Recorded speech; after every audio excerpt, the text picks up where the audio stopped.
Good morning, it's Shanna, and we are here today for a walkthrough of my Little Bird Tarot deck.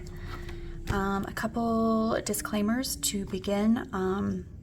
This is the second box that I talked about last week that I sent for after realizing I didn't want the first box, and this is still not right. The inside's perfect, the outside is perfect, the back and the top are not how I want them to look, so I spent a few hours, I think it was the same night that I received this, which was just 3 days ago, and I revamped the front and the back, and I'm 99% sure it is now how I want it, but I also did a few edits of the guidebook, made a few tweaks on a few of the cards, and sent away for another set. This should be it, but it's going to be about 2 weeks before I receive it, and which means it's probably going to be right at the very end of March before I can receive that deck, which means it's probably going to push out the Kickstarter campaign by maybe a week. Hopefully not a full week, but that's where we're at. I spent a few hours this morning working on the campaign, like profile and bio and all the information and everything. So as soon as I get a few pictures taken and I can complete and get, I guess, verified. Kickstarter has to verify you and approve the campaign. So once all that happens, I will get a link out on Instagram, more than likely, and you guys will be the first to know. So with all of that being said, this is the first draft, which means I've got some tabs of a few little edits that I made, which I was pleased that there were only a few. So I think essentially I will just do a flip through of the cards and open the guidebook as I deem necessary.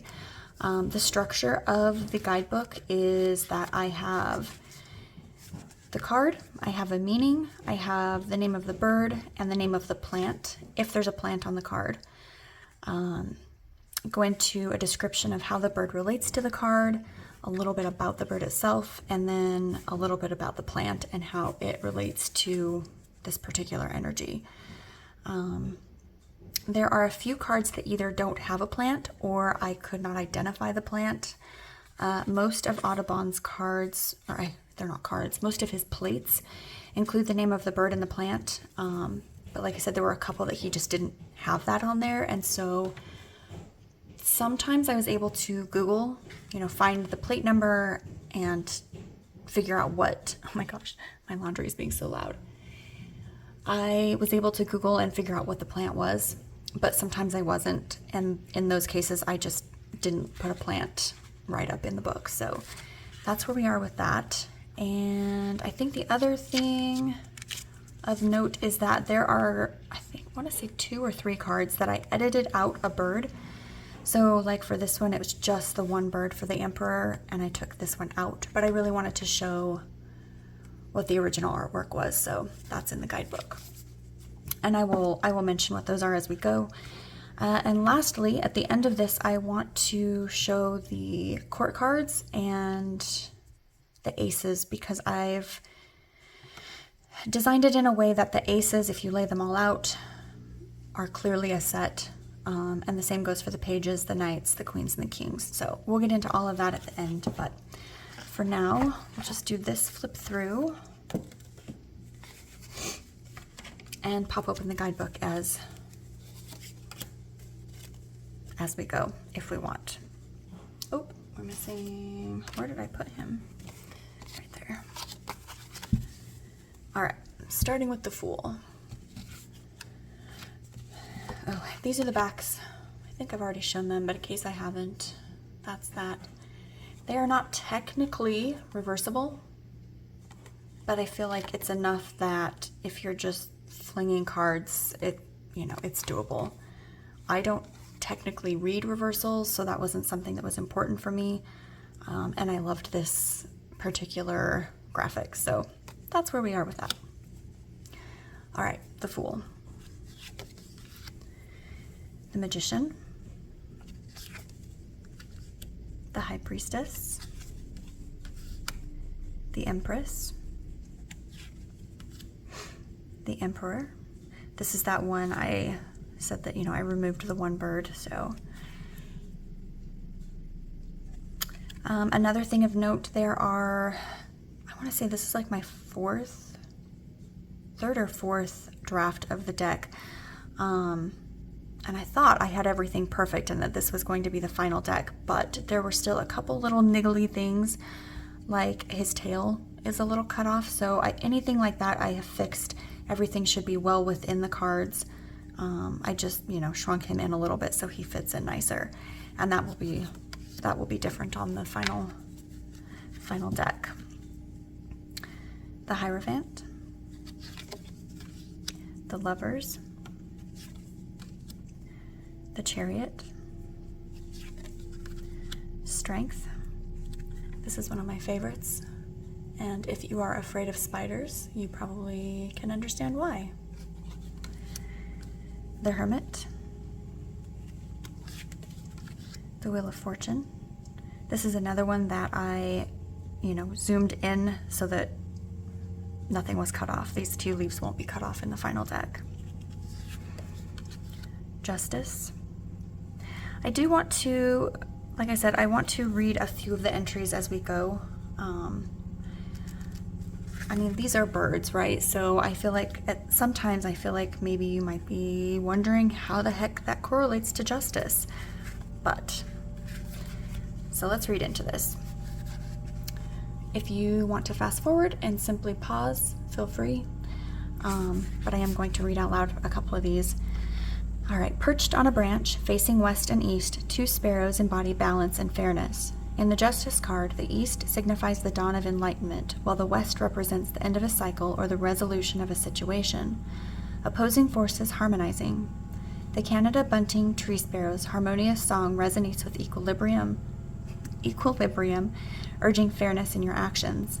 The bird's keen vision mirrors Justice's impartial gaze, echoing the universal quest for fairness. Observe the sparrow, the idea of balance in your life and how justice manifests in your decisions. Canadian barberry, symbolically associated with protection, wards off negative energies with its thorny branches and vibrant red berries. Embracing its folklore, the plant is believed to create a barrier against harm and evil forces. Known for its astringent properties, barberry is employed in magical practices for cleansing and purifying rituals. Oh gosh. I am not used to reading out loud, so just ignore my awkwardness, please. Some traditions also incorporate it into divination practices, utilizing its leaves, berries, or branches for gaining insight and clarity. And then this is a journal prompt. Anything with this font will be a journal prompt. Anything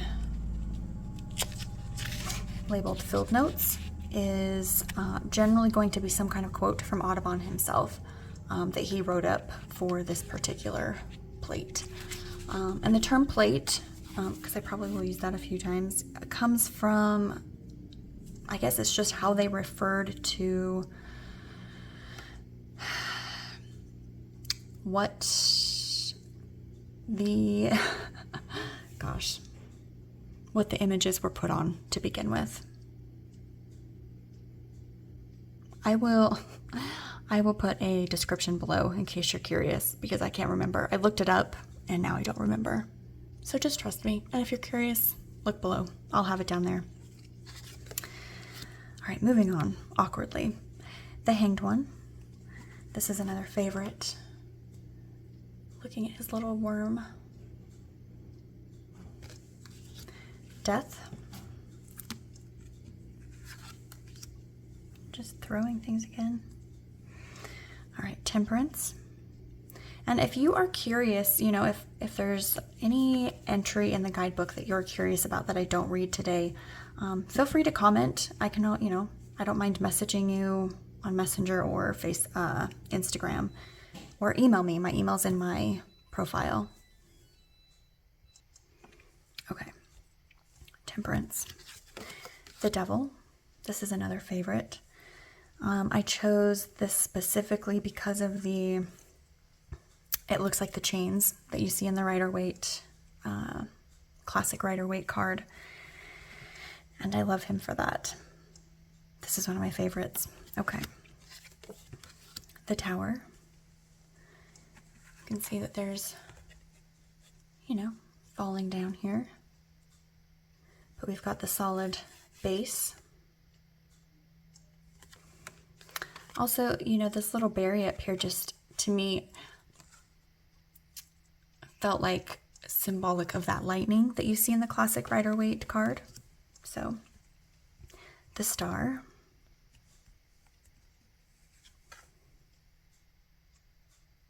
She's one of my favorites as well. The Moon. This is another one. The very tip of that got cut off. I have fixed that in the final deck, so that will be not cut off. I love this one. Look at his little face. The Sun. Judgment. Should we look at this one in the guidebook? Judgment's always kind of a hard one for me. My keyword is, I always think higher calling. Is that my keyword? I feel like it's a different word. No, higher calling. Okay, ignore me. All right, Trail's flycatcher is known for its distinctive calls and perceptive nature, as the flycatcher keenly observes its surroundings and communicates through unique vocalizations. It symbolizes a call to awaken and heed the messages of your inner self. Where past actions are evaluated, signifying a new phase in the Judgment card. Oh my gosh, enunciation or whatever. Let's start over.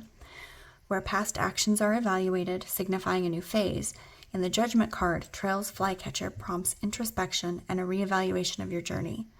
Embrace the bird's discernment and the resonances of judgment, inviting you to make decisions based on a deeper understanding of your true self. Embrace transformation and heed the call to a higher awareness and authenticity. The sweet gum tree stands out with its distinctive star-shaped leaves, typically adorned with 5 or 7 pointed lobes that transform into vibrant red, orange, and purple hues in the fall. Hanging gracefully from its branches are spiky seed balls, often called gumballs or burr balls, known for their prickly appearance and containing small seeds. Beyond its ornamental features, the sweet gum tree produces a fragrant resin, also known as storax or liquid amber, historically utilized for medicinal and aromatic purposes. This resin invites connections to introspection and inner contemplation, recognizing aroma's profound impact on mood and mindfulness. The World. This is another favorite. I think most of you will agree because I think we all love crows and ravens, which I believe this is the raven. The 9 of Cups is the crow. And I'm going to kick myself if I got that backwards. Yes, the raven. I won't read it. You're welcome to pause if you'd like. But yeah, I love him. That just felt perfect. Literally, I think there were probably a dozen cards that the second I saw it, I knew what card it needed to be on, and this was one of them. All right, Ace of Wands. I'm going to set the aces and the court cards aside so that we can go over them later. Hopefully I remember to do that as we go. 2 of Wands, 3 of Wands, 4 of Wands. This is another one that should be zoomed in so that nothing is cut off, or zoomed out, excuse me. 5 of Wands, 6. Here's another one. This one will be zoomed out. 7 of Wands, 8 of Wands, 9 of Wands, 10,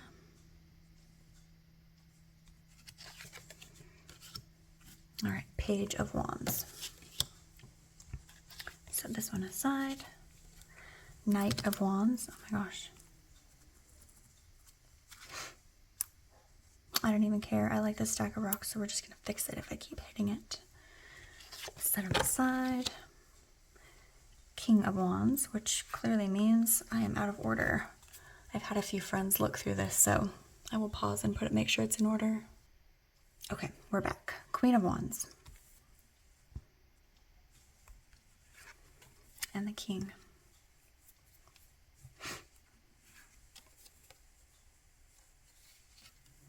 Ace of Swords. 2. 3. This is one that I want to go into the guidebook for. How do you portray heartache or lessons learned with a bird? Well, first of all, can you guess why I chose this particular card for the 3 of Swords? Look at his red rump. It looks like an upside down heart. It's perfect. So let's read about it. I thought this one was quite clever.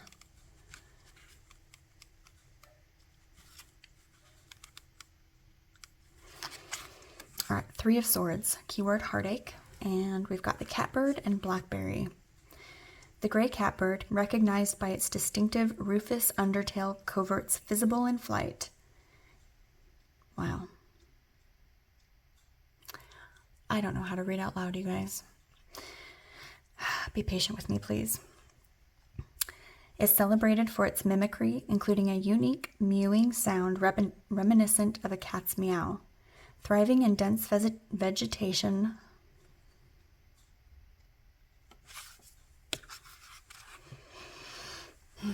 This is me taking a deep breath. Thriving in dense vegetation like thickets and gardens, catbirds display adaptability in various situations. Their expressive vocalizations mirror the complex nature of distress, signaling the ability to communicate pain and navigate heartbreak. The catbird's mimicry suggests the potential for concealing genuine emotions. Despite the sorrowful undertone of this card, it unveils the transformative strength derived from confronting and processing pain. Embrace the chance to let go of past wounds, fostering emotional renewal and discovering resilience and growth within depths and sorrow.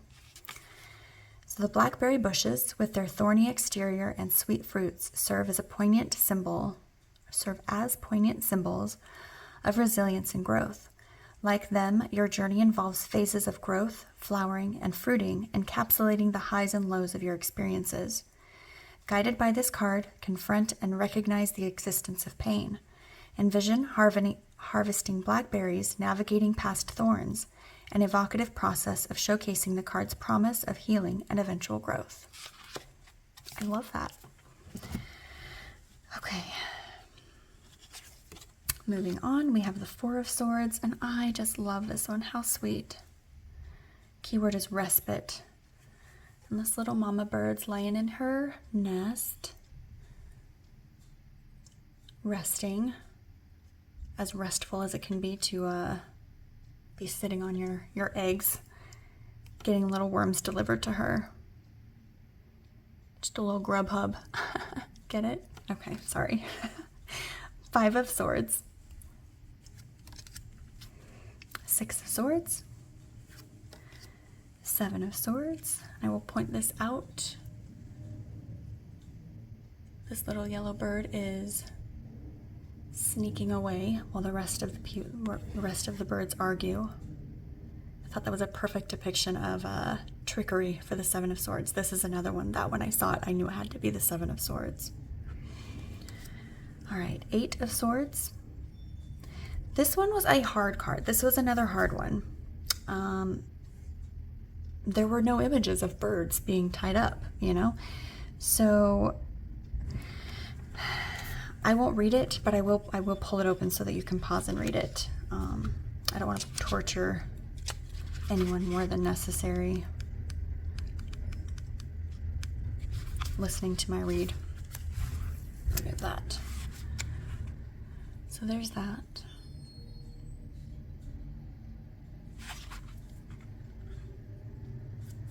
This one, my note here is add watercolor to the bottom, so I'm going to add just some kind of image down here at the bottom. I don't like to have any of these empty white spaces, so that's what that is.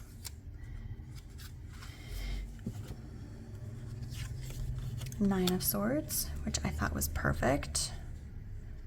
Just this like overarching anxiety or fear, you know, kind of lurking overhead. 10 of Swords. Again, if there's anything that you guys want to check out, feel free to message me. I probably won't post in the comments below, but I'd be more than happy to, you know, message you back with any of these entries that you're curious about. So we've got the Page of Swords, the Knight of Swords. This was another that I changed, I think 3 times. This was my, I guess, 3 total times. This is my 3rd pick. And this one I'm very pleased with. Very, very happy with the way this one was portrayed for the Knight.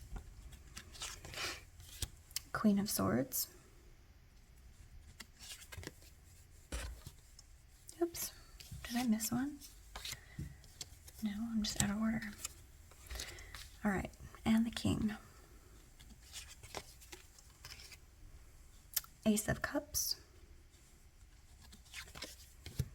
2 of Cups.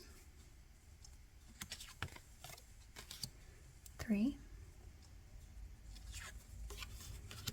4. This one was fun. I liked this one a lot.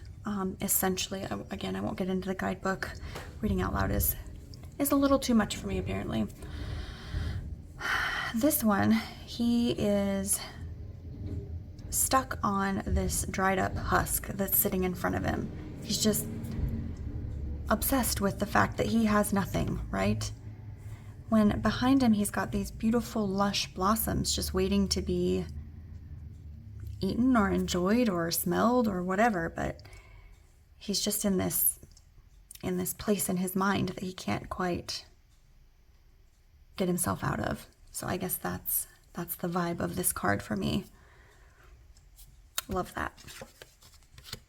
5 of Cups.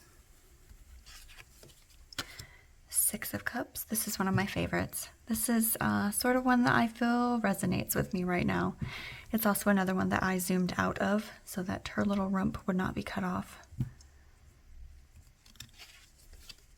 7 of Cups. This indecision of which berry shall I choose? And this guy's like, would you just choose already? Just pick. Yeah. 8 of Cups. Shall we read this one? I like this one.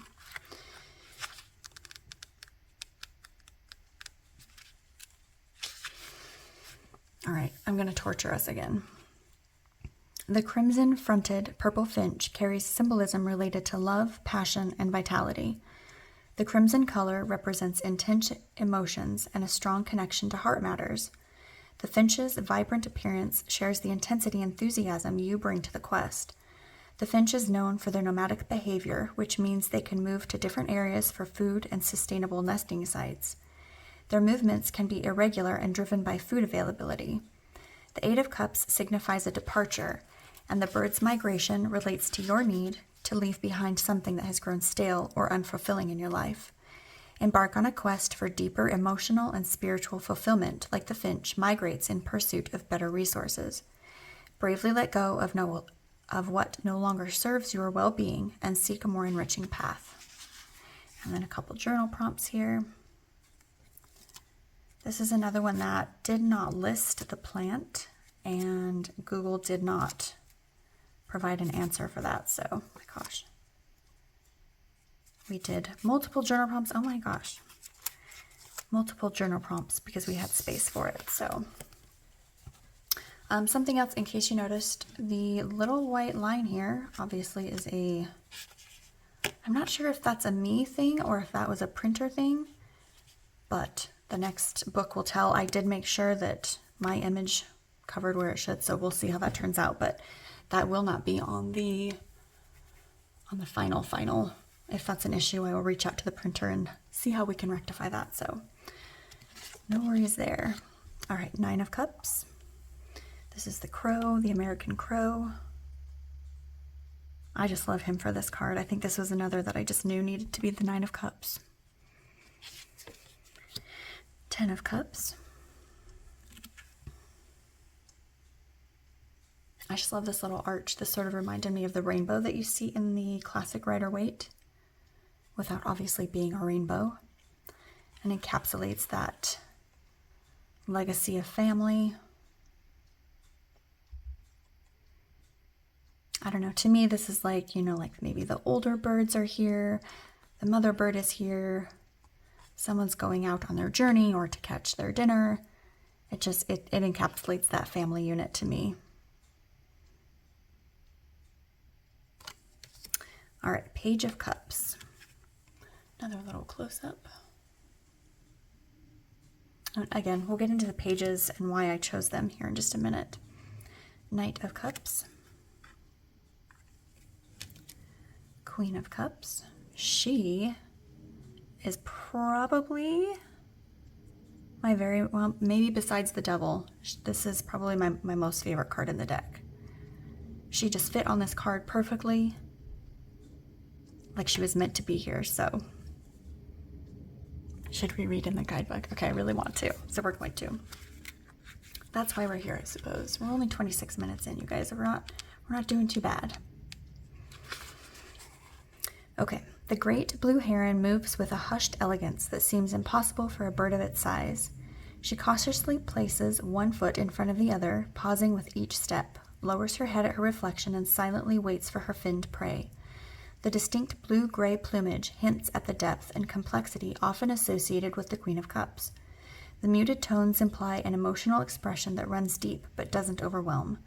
Allow empathy to guide your actions and embrace the qualities of emotional intelligence. A nurturing spirit is a nurturing spirit is needed to navigate the currents of life with grace and understanding.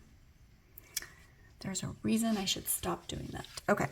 Field notes. This was a nice long quote, which is always perfect, especially because there wasn't like a specific plant here. I mean, I guess I could have figured out what these grasses were, but the quote was beautiful. So if you'd like to pause and read, feel free. Otherwise, we will move on. The King of Cups. Now this one I struggled with. He's the second one that I chose. I had a different heron, and neither one of them fit perfectly. I'll be honest, I'm not in love with the composition of this one. But this was originally a horizontal image, and fitting him onto the card was pretty impossible. So this is the best I could do. Ignoring his tail, I'd say I did a pretty good job, if I do say so myself. And I think he's kind of perfect. Okay, Ace of Pentacles. Two of Pentacles.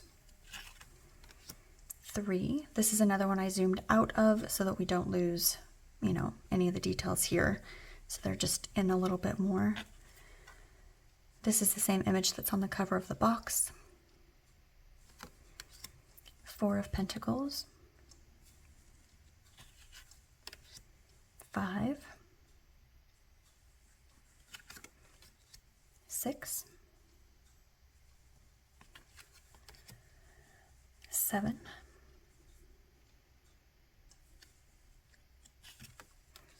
8.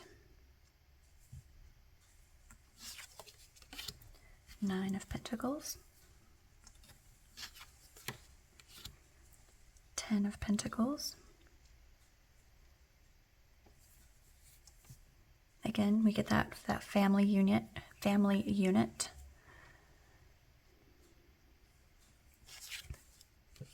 Page of Pentacles.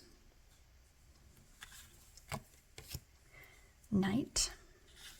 I loved this one for the Knight.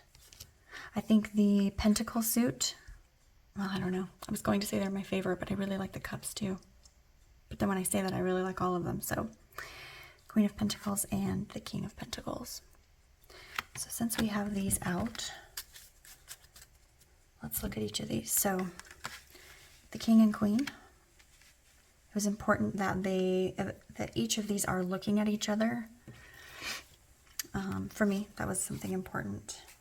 And I believe it was the Queen that in the original image was facing the other way, so I flipped her because I wanted that connection between the two of them. And then we've got the Queen and King of Cups. They're both herons.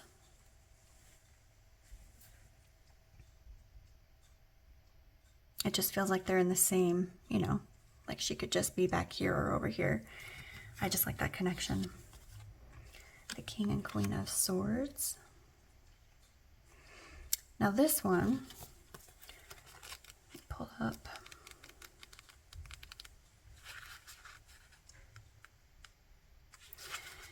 The Queen and King of Swords is actually one image that I split in two because I just really wanted these Florida jays for the cards. So in the guidebook, it's the same image twice.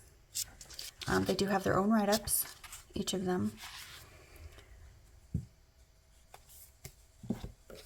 And then we've got the King and Queen of Wands. This one I loved because in the Rider-Waite, as we know, the Queen has a black cat with her. So I really wanted her to have a little companion here on the card with her. And then, oh no, did I forget? I think I forgot to set the, no I didn't. All right. Is that all the queens? Yeah. Okay, next we have, I'm going to zoom out just a little here. Fix all this stuff, get it out of the way.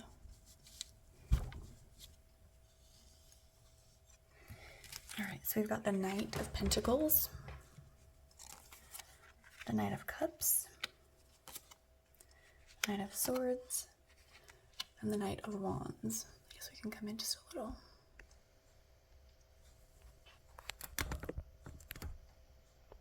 Okay. So I felt like these encapsulated the energy of the knights in their given suit perfectly. I mean, we've got our dutiful, slow and steady Knight of Pentacles. We've got our emotional, romantic, idealist Knight of Cups. We've got our impulsive Knight of Swords. And then the Knight of Wands. Just got that daring, you know, action, fiery Knight of Wands. I love this one. It's such a pretty card. All right, next we have the swords, or the pages. I did get these mixed up over here.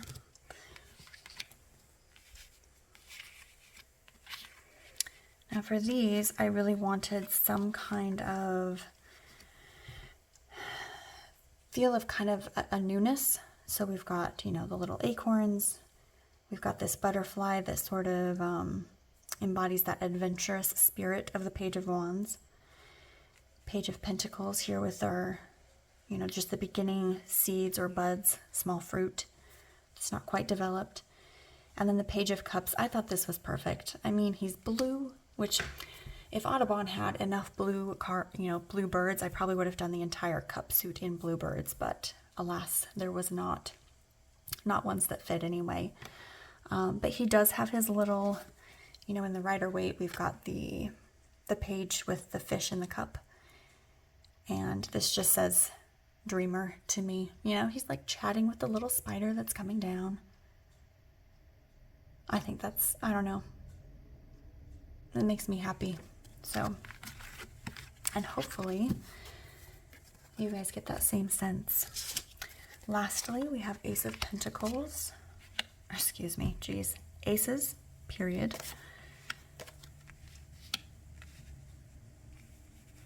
Same here with this sort of just a new beginning, you know, fresh start. This one was my favorite ace. It just has that flamey, fiery wands energy to me. The Ace of Swords and the cups. Anyway, I will probably at some point do a pairing video as well, because I do have several decks that I think would pair well. This is the first time I'm shuffling this deck. I knew I was going to do a walkthrough and I didn't want to have to put it back in order, so you guys are seeing it's Maiden Shuffle. Love it. This is a linen finish. Black core cardstock. And it's a dream.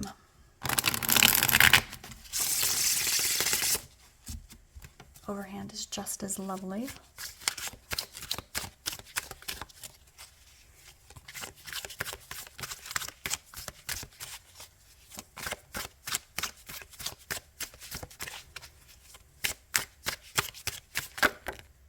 All right.